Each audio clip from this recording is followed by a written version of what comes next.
rawlingsmt@verizon.com, and also email him at rawlingsmt@verizon.net.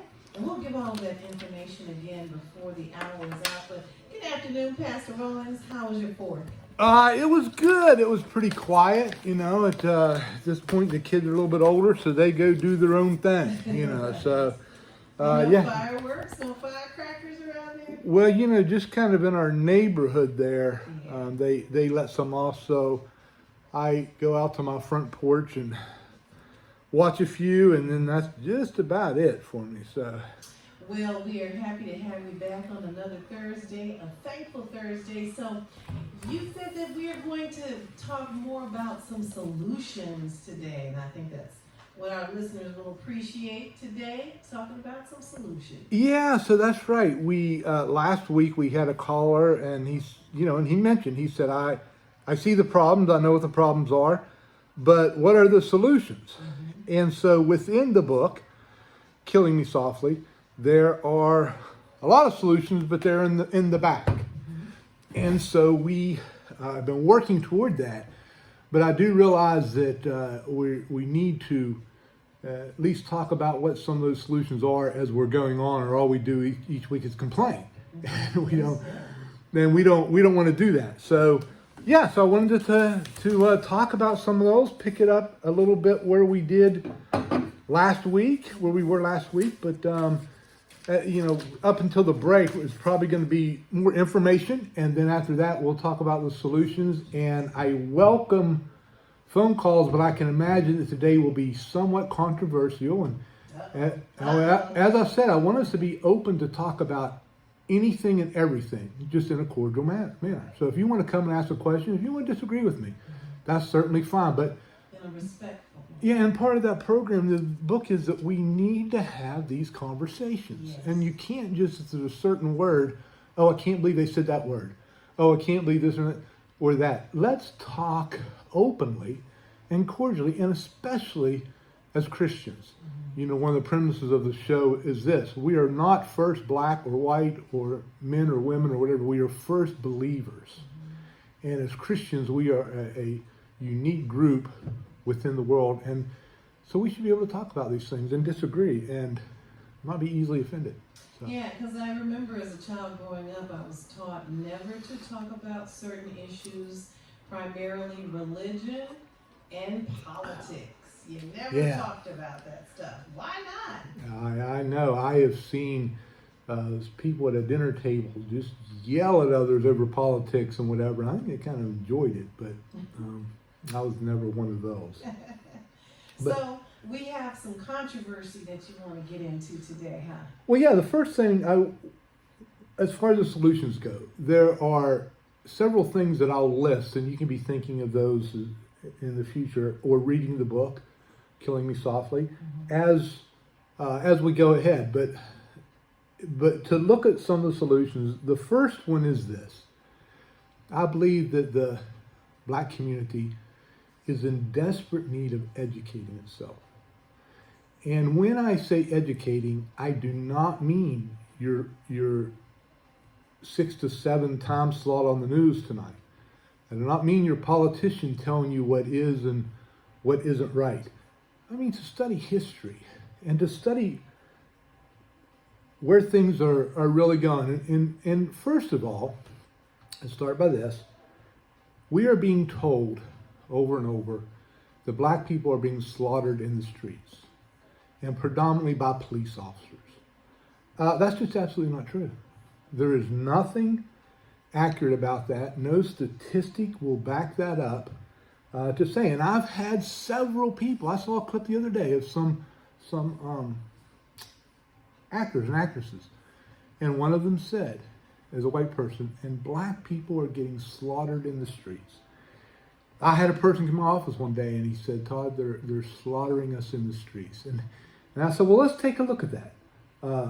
In the United States, and I like to deal with numbers because numbers don't lie. They hold a lot of secrets, but they don't lie. There are 10 million arrests of violent criminals every year. Now, when you think about that, 10 million. I don't know, in the state of Virginia, we have 4 or 5 million people. So imagine every single person, somebody came in and said, we're going to arrest the entire state. 10 million. 27 times a day, a police officer is attacked. So across the country, you can just pretty much count on that today, somewhere across the country, 27, just almost every hour, over every hour, a police officer is getting attacked. Now, from 10 million arrests, 27 attacks on police officers, depending on what year and how you look at it, so this number can be slightly debated, 8 to 13 unarmed black people are shot. Okay, so out of 10 million arrests, 8 to, and of course not all the rest are black people, but 8 to 13 are unarmed. Now, they're unarmed if they don't have a gun. You can have a knife, you can have a brick. One of the people tried to run a policeman over with a car, and he shot them, and it went down as an unarmed killing. So, 8 to 13. Now, those that are unarmed and shot, it's about half of the white people in the country that are shot. So, however many black people, there's twice that amount of white people that have been shot. As a matter of fact, with 10 million arrests, there are 1,000 civilian deaths every year. Now, you can imagine that if you go out there and you're going to arrest 10 million violent people and you're going to get attacked, one per hour, and at the end of the day, out of 10 million, 1,000 were shot. The number of black people who have not committed a crime, without a criminal record, who has not resisted arrest, that are shot each year is 0. Now, you may be able to find a different number. That's the number I could find. But to be able to say, hey, there's this person walking down the street, police officer pulled over and shot him. Hey, there was this person minding his business in his front yard. That doesn't happen. It happens to people that are being arrested that have several felony convictions that attack the police. But as far as just saying we're being slaughtered in the street, it doesn't happen. Now, on the other hand, in Chicago this past weekend, there were 30 people killed. 30 black people killed by other black people. So that's taking place. But you can see how the media manipulates this, because if in Chicago, if there were a person that were a felon that was pulled over and got out of their car and fought the police and got in a fist fight and reached for a knife and was shot, it would be shown 30 times a day until everyone thinks they're slaughtering us out there. But how many people know the 30 names that were shot and killed this weekend? And many of those children, one was at least 14 years old. The idea of systemic racism, that's the big thing. Systemic racism. Just let me define that. That means that there is racism. We define racism as when one race thinks that they are better than the other race, is in every institution in this country. And you will hear people every day say this in every institution. Now, we could go through those institutions, but let's take education, for example. If you were a young black man or woman wanting to go to college or to university, you are required to have a smaller SAT score than white people or Asians. So you can get in, you can get within that. You can have a GPA that is less than the other people. And the lower your income, the more money you get in financial aid. So where's the racism and all that? Studies have shown that, black people have done these studies, that police are less likely to shoot a black person than a white person. Now, why is that important? Because bear with me. As I'm saying, it's not as bad as you think. Now I want to say it's much, much worse than you think. And the things that we deal with in the book are the real problems, not those that we just listed. You may be, oh, yes, it is. But the statistics don't back that up. However, the statistics do back up that decisions by our government has completely torn apart the black community. But you're not going to hear those things. And that's what I mean about studying. You got to look and see, well, what is the truth? Because while someone is telling you they're slaughtering your children in the streets, and that's what you focus on, that's what you think about, and that's what causes you to vote for the right person, while they're telling that, while you're having those conversations and even marching for them, while that has happened, our government has put your fathers, your mothers, your sons and your daughters in jail. They have put thousands of young black men on death row. They have completely broken up your families and destroyed you in that way. They have let millions, be 2 million illegal aliens into this country this year that will predominantly take away the jobs of black people. You don't hear those things. You don't hear them because they have this group of people. You got to be careful how I say this, Coco, so don't, even in the days of slavery, there were people that they took, they brought into the main house, they let them live in luxury, they let them not go have all the rules the others do, but those people would go and calm down the others that are working in slavery. They would convince them that what the slave owner is doing is correct. So while those people are on your favorite news channel and telling you this thing is, they are causing you to completely ignore the real problems. And the problems are major. There have been, and we'll get to this later on, and I know, abortion is a difficult conversation. I hope not here talking to Christians. You're bringing that up again, and I did a little research on that, and the person who founded it, the young lady, her name was Margaret Sanger. Yeah. Who was a white woman. So white supremacist. When you bring white supremacist. Yes, that's right. So when you bring up abortion, it's like, white woman. When it was instituted with Planned Parenthood, yes. She actually was researching as to how we could completely do away with the black race. One of the things that she was involved in. And what do? We created an organization and we funded it. And it has killed tens of millions of your children. So when you say, a black person says, we're being slaughtered in the street, and it's not really statistically proven that the police are doing this, yet you also said that they are locking up, more black men than any other race.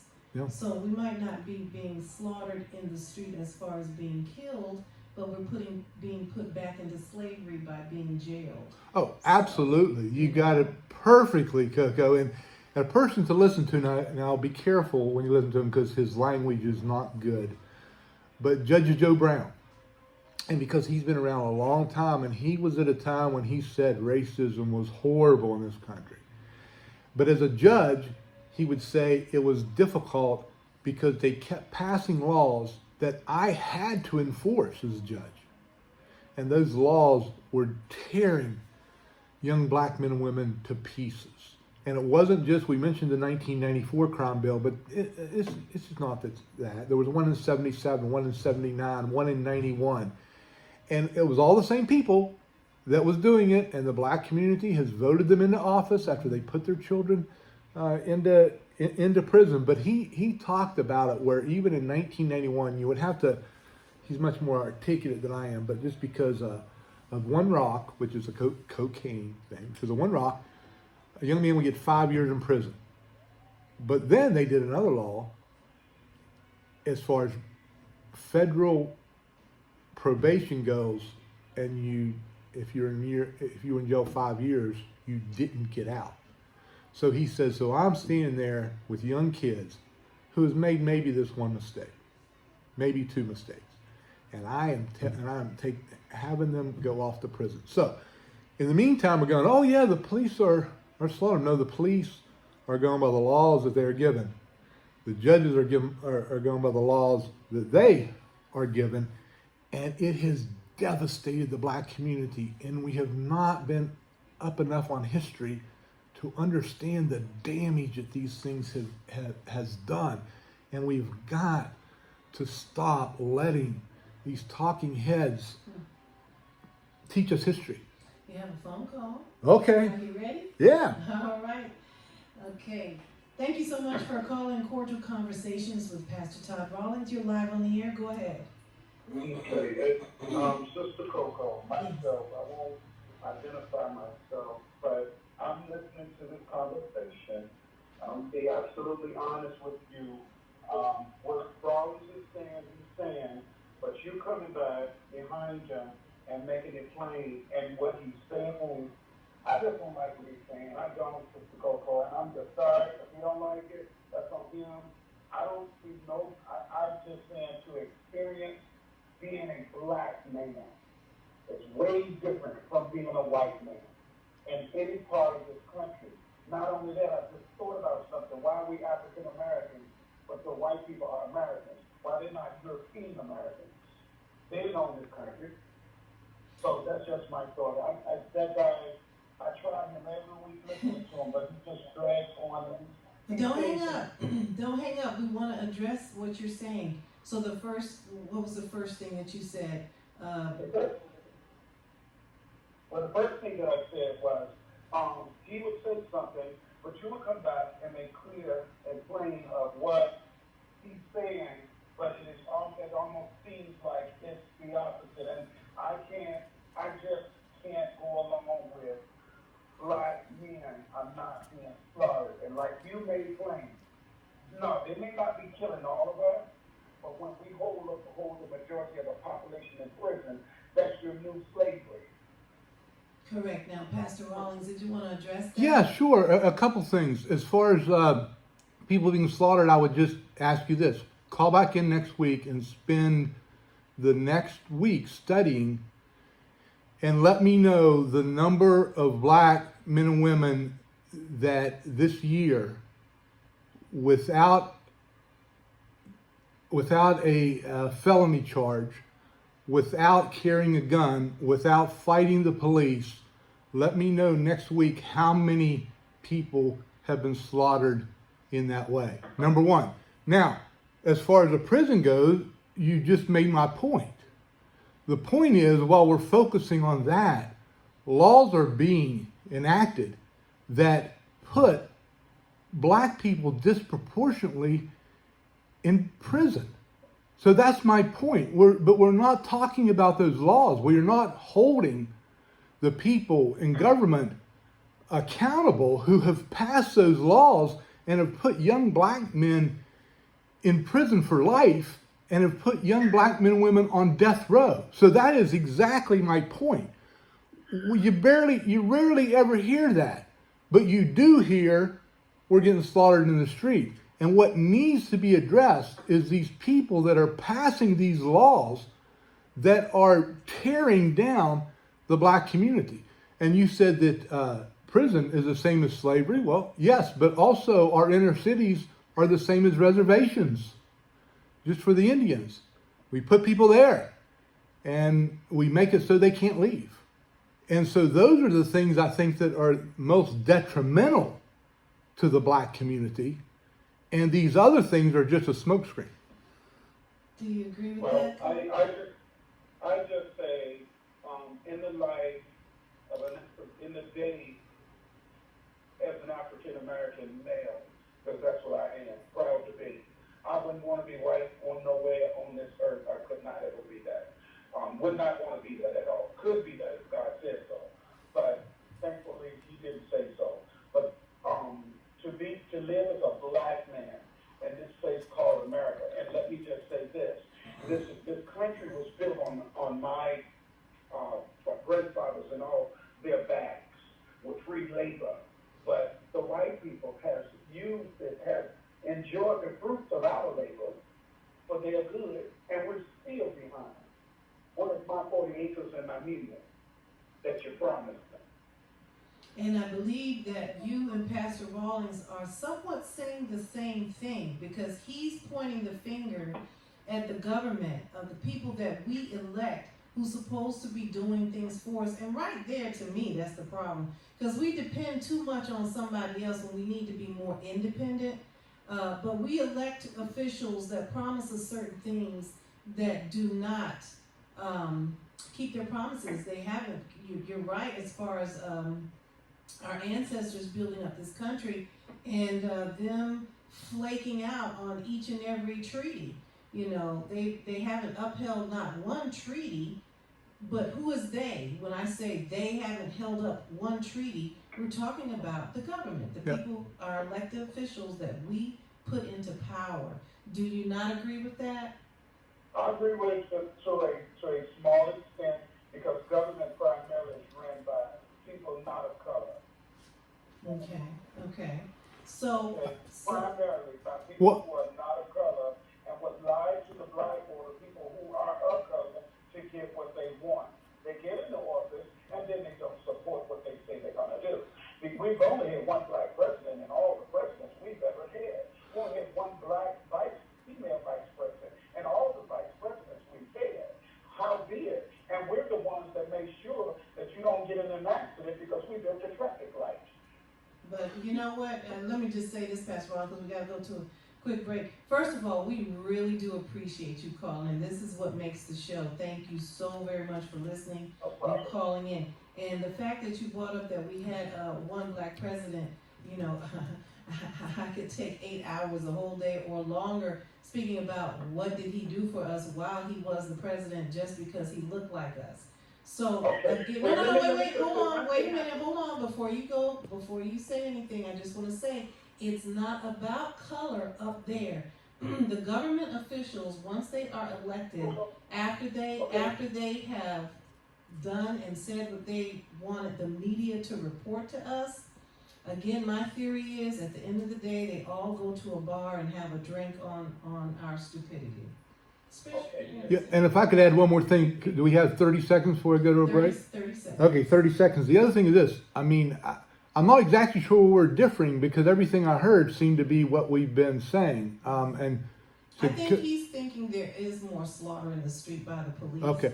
And then Coco and I think have agreed on virtually everything, so it's not that she's like correcting me or whatever. But when you said that, yeah, the government, because it's run by white people, again, that's my point. Why does the black community, not you, sir, I'm sorry, continue to vote white people in that have done things to devastate the black community? They've done it over and over, and then when they say, hey, come vote, you come around and put those exact same people in. And they can do that because the real problems are being hidden. And they are focusing on the ones that aren't. But yeah, please find that person by next week across the country this year that has just been, someone just slaughtered them. And if you want to hang on, I have to take a quick commercial break, but if you want to hang on, we'll talk to you some more. Is that okay? Okay.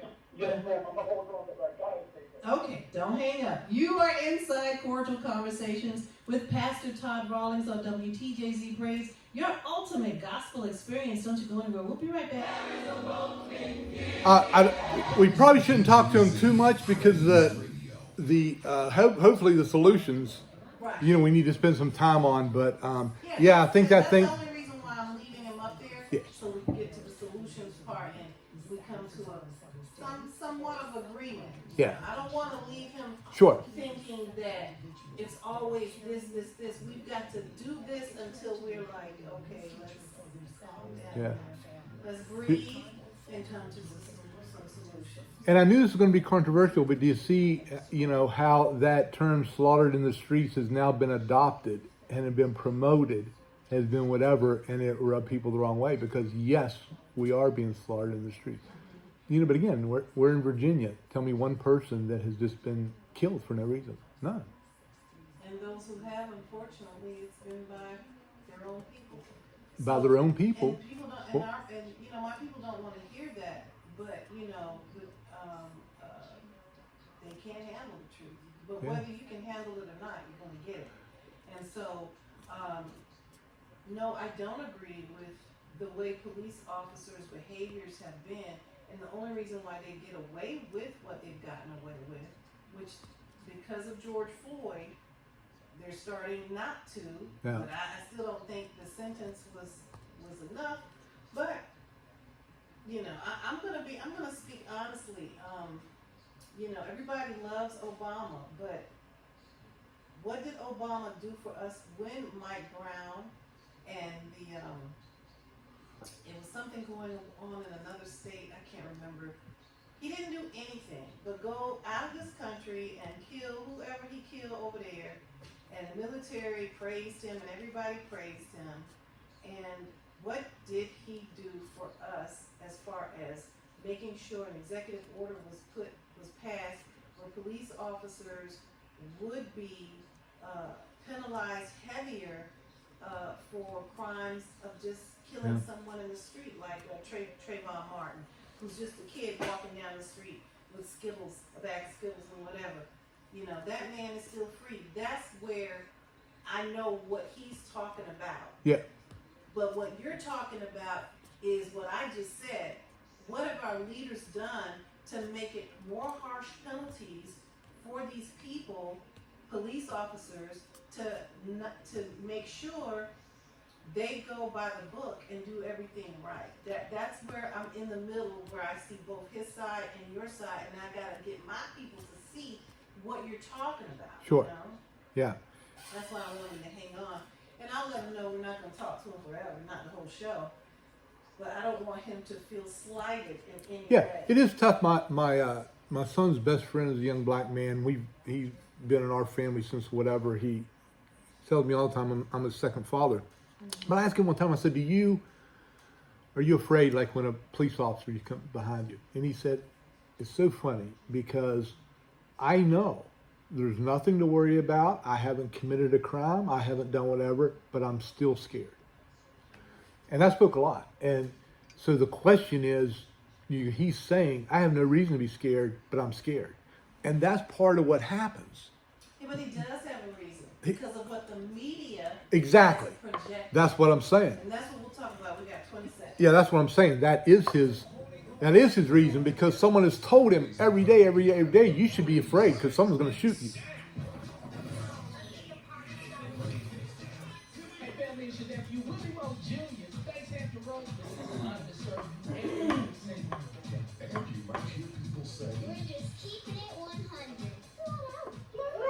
Yes, we are inside Cordial Conversations with Pastor Todd Rawlings. He has a book on Amazon.com called Killing Me Softly, America's Hidden Agenda for the Black Community. We have a fiery conversation going on with a listener right now, and it's wonderful because I see both sides of the coin. I'm going to let Pastor Rawlings and the listener say what they have to say, but I just want to say what we said off air, and that's this. I see both sides of the coin. I see what the listener is talking about as far as police and their behavior with the black community. And I see Pastor Rawlings' side of it, because when I voted a black man into office, he did not put into one executive order of any type of grand, penalties for police officers who do these things. He didn't do not one thing. Okay, and I voted for him twice, so I can talk about him. So it's not about color. It's not about black and white. We're talking about the leaders and the officials who do nothing but allow these things to happen. So go ahead, listener, caller. Okay, all right. So thank you again for having me on. I'm gonna just say this one: that President Barack Hussein Obama. He put one thing he did do that he did just say he was going to do. He said that no veteran will be homeless, jobless, or without an education. Put that on the table for a moment. Now, what happened? I am a veteran, honorably discharged, Operation Desert Storm, Desert Shield, and combat entry.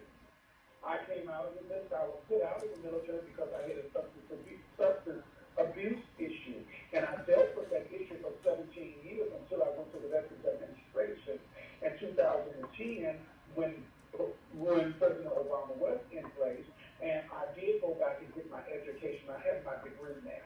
I'm no longer homeless, and now I work for the federal government. Praise God. Hallelujah. He put those things in place for the veterans, and I got every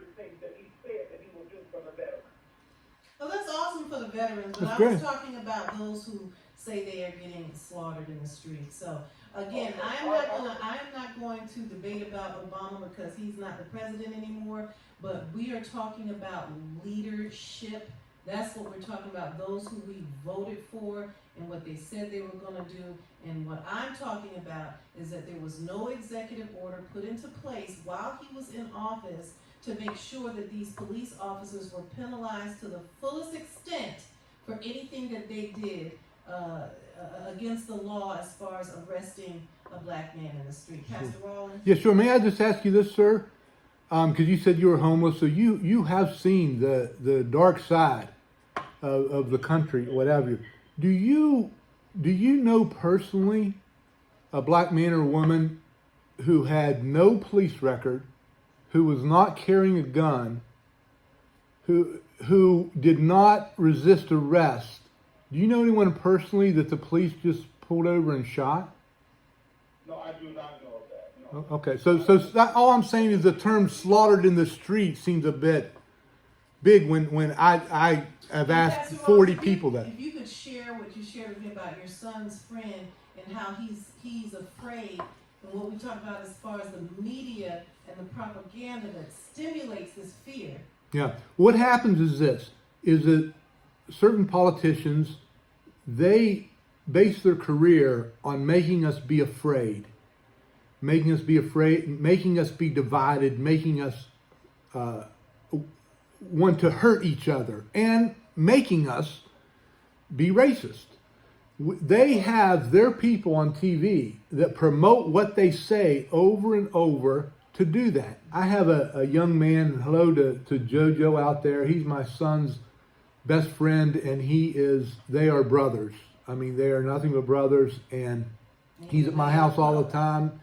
He's a young black man. He sees me somewhat, I think, of his father. I've coached him or whatever. And I asked him one day, I said, are you afraid when you are driving down the street and a police officer comes in behind you? And he says, I know there's no reason to.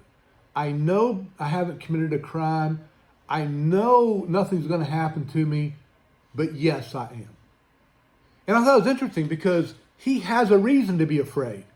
Not because he knows someone that's been shot, because the media and politicians have told him they're going to shoot you. Mm-hmm. And he says, I know they're not, but he's heard it so much. The media. He said, I sit there sometimes like shaking. The police officer's like, coming up. I've got a taillight out. He said, then he treats me kindly and whatever and go on. I'm thinking, wow, that wasn't what they told me was going to happen. Mm-hmm. So anyway. Yeah, the media. But you know what, sir? We have, and we so. Yes. You're going to love the next part of the show, sir. Please keep watching it and listening and calling back because I'm going to get into some of the solutions. And we so appreciate your phone call. This was wonderful. Thank you so much. Awesome, thank you. Keep listening. You too. Thank you. Bye-bye. 454-1650, 454-1650 if you'd like to get in on cordial conversations with Pastor Todd Rawlings. And so we're getting ready to get into the solutions right now, right, Pastor? Yeah. So we're going to look at several things, and the first thing I'm going to do, we have been very hard on the government. Well, I have been a pastor for, off and on for 40 years. I have degrees in theology and the whole thing, but we are right now going to be very hard on the church because I believe that all answers has to start with Christians and has to start with living biblical principles. But here are some of the things that we'll look at in the future. Pastor Rawlings, let me interrupt you before you get into the solutions. Okay. I just want to make it clear to whoever may be listening. I do know someone who has been harassed. I know several people who have been harassed by the police, one being my very own son. So please don't get it twisted and think that I'm on Pastor Rawlings' side because this is my job or whatever. No, it's a personal thing with me. No, I did not like those police officers doing what they did to my very own flesh and blood. So please, let's be clear. We are talking about the penalties that should be passed down from leadership to those police officers that have gotten away with what they shouldn't have gotten away with. Okay, Pastor. Oh, and no one is saying that there aren't Bad racist police officers. That's right. No one is saying Not at that. all. I would not at all. But I'm saying it's not the equivalent of being slaughtered in the street. And in all due respect, even with your son, I talked to a man one day and he said, "You don't understand what it's like. I got pulled over because a tail light was out, and the police officer gave me a warning, and he did that and that." And he said, "It wouldn't have happened if I wasn't black." I said, "Listen, I'm not proud of this in any way. In my life, I've gotten 17 speeding tickets. And not one time did the police officer say, 'Oh, go ahead. You're a white guy.' I've gotten pulled over for having taillights out. I've got pulled over, and I have, as a young white man, I have been mocked and abused by the police. Yes, it happens, and that may happen more to black people than white people. That may. Right. I'm talking about being slaughtered in the street. Okay. And they may, because we don't have statistics in that. We don't know how much they may harass or whatever black people. I don't know. I can't find the statistic. But I can deal with being slaughtered in the street. And those are two different things.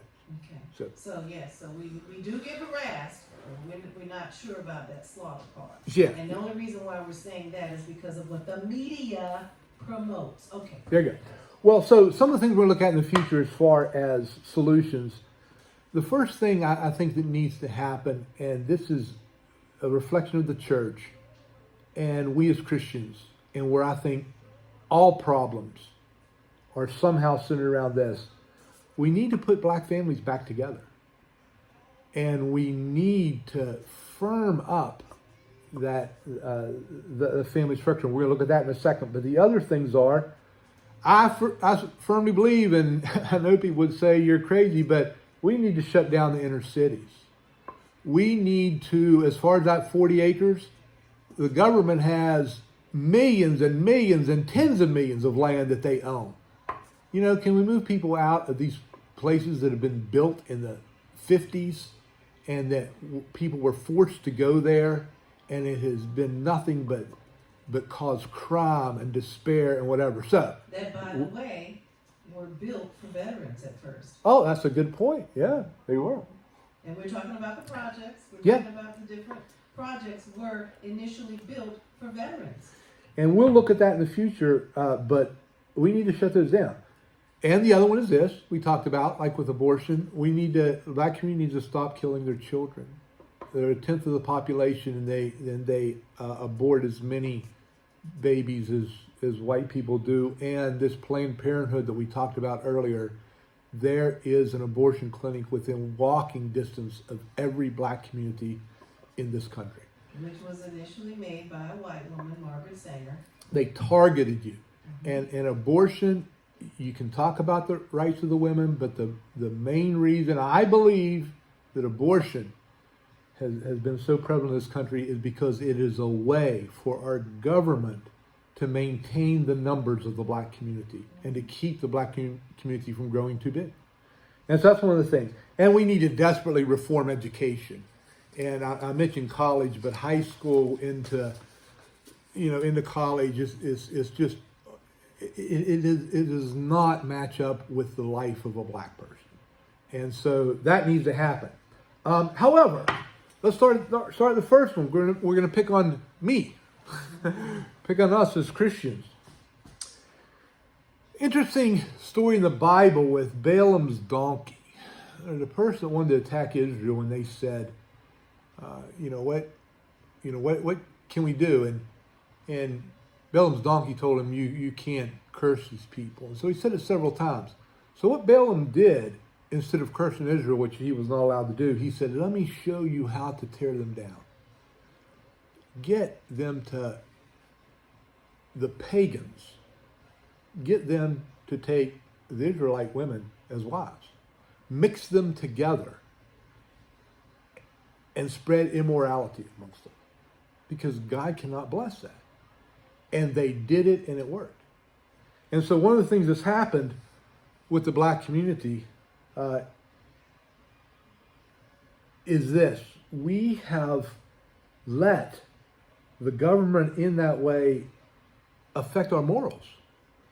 And it has caused within the black community, caused horrible things to happen. Stop letting the government raise your children. Now, what I mean by that is this. What happened when the welfare state started in the 60s? A man and woman were raising their children. The government kicked the men out of the house. And they took the role of the men. Mm-hmm. We will now provide for you. We will now give you a place to live. We will now do these things. And that is partially what has happened, especially within our inner cities, that we've allowed the government to do something that we as men and women should be doing. And as long as, with all the other solutions, as long as this is not being addressed, I don't know there's anything else that'll work, because we have got to raise our morals. Now think about this. Before 1960, 22% of black families did not have a father. 22%. Too much? It's not too bad. One generation turned it to 66%. And today, 75% of black families do not have a father in it. What slavery could not do, because years and years and years after slavery, families were held intact and they thrived. Okay, I got to interrupt right there. Okay. Okay, because they still sold the babies and the fathers and the mothers off away from their families, even during slavery. So. Well, yeah, I'm talking about after slavery. Yeah, but you said something slavery couldn't do. It propelled it. It propelled what they were already doing during slavery, because they sold the families apart. Well, I mean, more than that, actually, they disrupted the family, even that white slave owners used the black women to sire children and to, whatever. So, yes, during slavery. Yeah. But then, once slavery ended, for decades and decades and decades, the black families stayed intact. And what happened during the slavery was not a choice of the black families. That was imposed upon them. So I'm talking about something that black families decided in of themselves. And the families, even during slavery, well, somebody wasn't doing it to them, they themselves, and then coming out of slavery, the families were strong. Okay, well let me do a couple more, and hold on, please. So they were strong, and then you would get situations like in 1940, 87% of black households were in poverty. 20 years later, that was down to 47%. Black people were making it. Now, it was a struggle. It was hard, but their families were intact. They were creating businesses. They were workers. As a matter of fact, after slavery, there was a few white people that even knew how to do construction. I mean, black people did it, but that translated into jobs, because I think, as Tom Sowell said, a racist may prefer his race over yours, but at the end of the day, they prefer themselves over everyone. Right. So if you can get that cheap labor and whatever. So the black community was growing, was thriving, the whatever. And then one day, we passed this law. And this law said this: we will provide you housing. We will give you a check. And we will give you food. However, you can't be married. And from there, today, 75% do not have, and we've got to stop that. We've got to say, no, I'm a man. I'm going to take care of mine. If I'm going to father a child, I'm going to raise that child. And for young women, hey, not everyone knocks on the door as your friend. So I'm just saying it needs to start there. And we have allowed the government to destroy families. Okay, let's see. We got I told you it might be controversial today, so we'll see what they have. Thank you so much for holding. You are Inside Cordial Conversations with Pastor Todd Rollins. You're live on the air. Go ahead. Hi there. So I've been listening to you for a little while, and I've listened to a couple of conversations that you've been having, and I think you bring up some really valid points. But I wanted to ask a question, and I hope that received well, but I want to know what specifically got you into talking about the Black community and what, I guess, qualifies you to speak on behalf of the entire Black community. Okay, great. That's a great question. Well, first of all, to let you know, I grew up in West Virginia. I grew up in a small town in West Virginia. I grew up knowing what it was like to be poor. And I knew what it was like to be in communities that were undereducated or whatever. So I came from that. But when I was in college, I was asked to speak at a church. And I went and spoke at the church. And this church asked me to be their pastor. I was 20 years old. That church was predominantly black. And it was such an experience for me. Well, two things. First of all, I didn't know a person until I was in the ninth grade. I played basketball in college, and I was immediately a minority.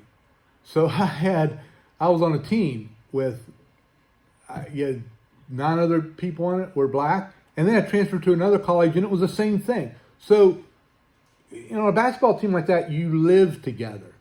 They put you in the same area as far as the dorms go. You practice 4 or 5 hours a day. You get on a bus, you drive across country. I developed a real love for black people at that point. And then when I got to the church, it was another interesting thing because I learned a whole other culture. The first time I heard someone yell, "Keep going, you keep going." I thought, what did I say I was going to stop?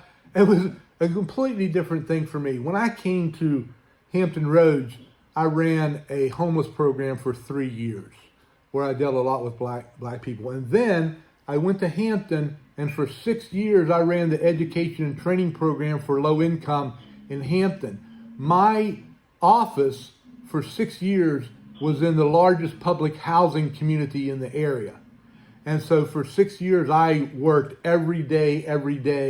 I saw the culture, I saw the people, I did whatever. Okay, I got to wrap it up. I got to wrap that up. But I saw that it was you were being oppressed, and it bugged me. And now my church is predominantly black. Okay. So did that kind of answer your question, caller? Kind of. I think it's his love. I'm with you, caller. I wanted to know, instead of addressing us, why don't you address your own people and tell them to stop being bad people? But guess what? There's bad people in every race, in every culture, yeah. So I see where you're coming from, and I hope he did answer it as much as he could for you. I appreciate that. Yeah, I've lived my life in the last 40 years in the black community, basically. So thank you so much for listening each and every time and calling, because I recognize your voice. So please don't stop listening, and please do not stop calling, okay? I appreciate it. All right. Have a good one. You do the same. Y'all be blessed. Thank you. You too. Inside Cordial Conversations with Pastor Todd Rawlings. We got to take a quick break, but we are coming back so that you can get more information on where Pastor Todd Rawlings is preaching and speaking and teaching, and how you can get his book on praise. Sorry, I'm running you off. No, I wish you had more time. Yeah, do we have a few minutes? Because we've still not gotten to... Interrupt you. I hate That's all right. We just haven't got to any solutions yet. So I don't know if I get another 4 minutes or... Yeah, you'll... Okay. Oh, yeah. Okay. Yeah, really. Okay. Yeah, exactly. Maybe 2 minutes. Yeah, I'll give you 4. That'll go right. Okay, and great. It'll be tight. Great, okay. It's gonna be tight, but right.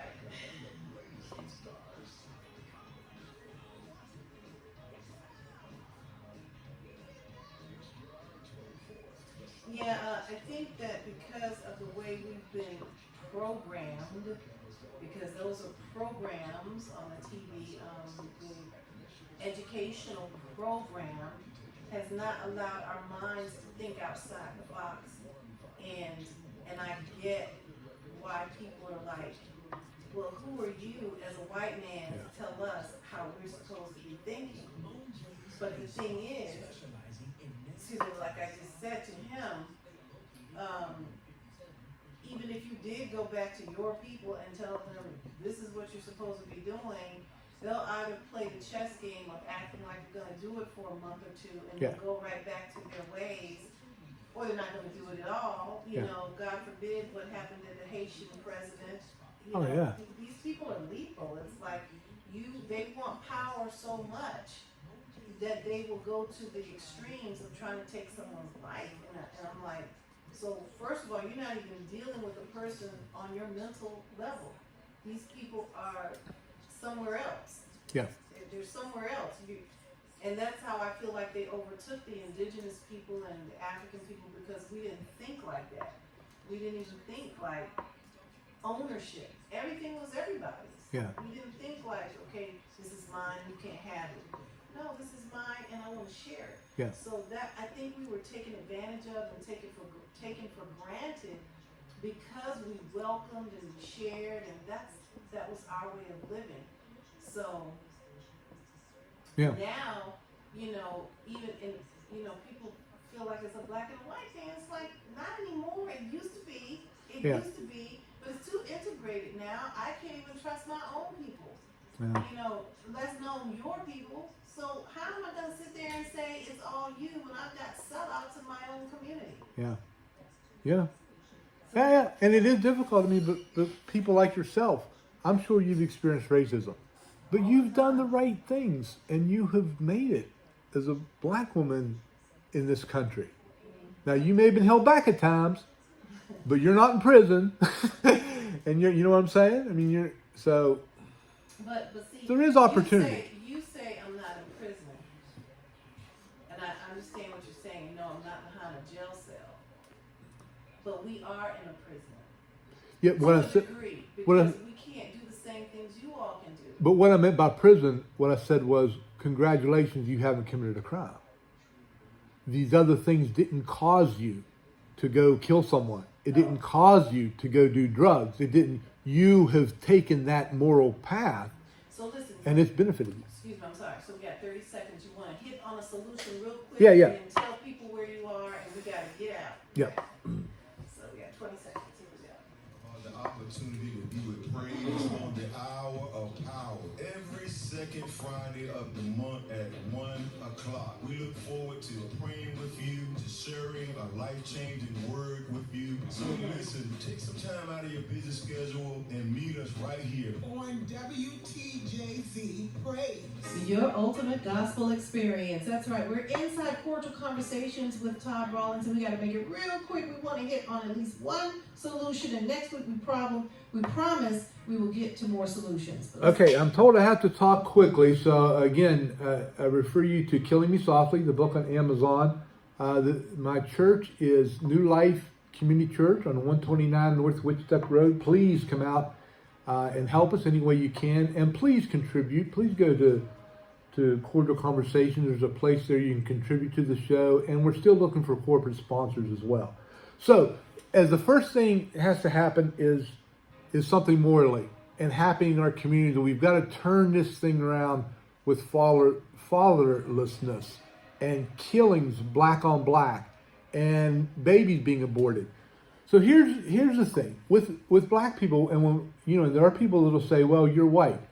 Don't think because you're black you understand all black people, or you're white you understand all white people, because what happens is this. We have people, Denzel Washington, Morgan Freeman, Tom Sowell, who said it's not about race, it's about culture. And so what happens is there are groups of people, and they have a certain culture. Now, you might live in a middle-class neighborhood, and you might grew up in the best school, and you might have gotten your college education. You don't know anything about that culture. And so that culture that is breeding these things need to be addressed. Aside from that culture, you don't have, black people having statistics of committing more crimes outside. It's the same. It's pretty much the same as white people. But here's what we need to do. We're Christianity. Because of that, we need the term called in the church is cross-cultural ministry, cross-cultural missions. And that means that there's a culture out there somewhere you know nothing about, you weren't raised in it, but you then got trained and you moved into that culture, and then you spread Christianity and you taught people. We need to see some of our cities and towns as cross-culture ministries for Christians. And as white people, my opinion, it's nice to give out food on Saturday morning. But what we need to do is find churches that are predominantly black. There are people there that want to plant churches in these communities, and we support them. So we partner with a so-called black church, and we help them have the finances to have people that go there and live there, not show up once a week, they live there. And we do what the Bible said. Men disciple young men. And you tell them you don't have to live like this. As a Christian, you can't do this. Women disciple young women and say, listen, you just can't open the door for everyone that knocks on it. And be what church is supposed to be. And don't let those people that go in there have to worry every day about where the next meal is going to be. Let the church, the extremely rich white church in the country, go with black churches and say, how can we help you plant a church and spread the gospel in these places? So that's one of the first solutions, because if we don't deal with things spiritually, we can't deal with things at all. Now, the other things we'll talk about, school reform and all, are things that government can do. But the first thing, in my mind, is the failure of we as Christians. I agree. And, that's a solution. And listen, if you have a solution that you would love to bring to the table, we would love to hear it. We welcome it. So next Thursday, when Pastor Todd Rawlings comes back for Cordial Conversations, write this number down and make sure you call in with your solution. 757-454-1650. 454-1650. Unfortunately, the time has run out. It always gets so good at the end. But we want to thank you again, Pastor Todd Rawlings of Cordial Conversations. You can get his book on Amazon.com. Killing Me Softly, America's Hidden Agenda for the Black Community. It's up there right now. Any parting words, real quick? No, just I'm enjoying this, enjoying you, Coco. Thank you so much for the people who have called in. And, again, to the question, as far as me doing this as a white person, I wish more white people would take up the cause of the black community. Come on now. Come on now. But I understand why the listener, because I basically ask the same thing. It's like, why don't you go to your own people and say, look, stop being this way, stop doing this. But at the same time, why I got to come to my people and say, stop killing each other. Stop taking our own people's lives. Yeah. So, let's just try and move forward and have more cordial conversations with Pastor Todd Rawlings. See you next Thursday, Pastor. Thank you so much. Have a good weekend. Let out! Willie Moore Jr.'s on your radio in about 1 minute. Have a great day. Okay, we survived that one.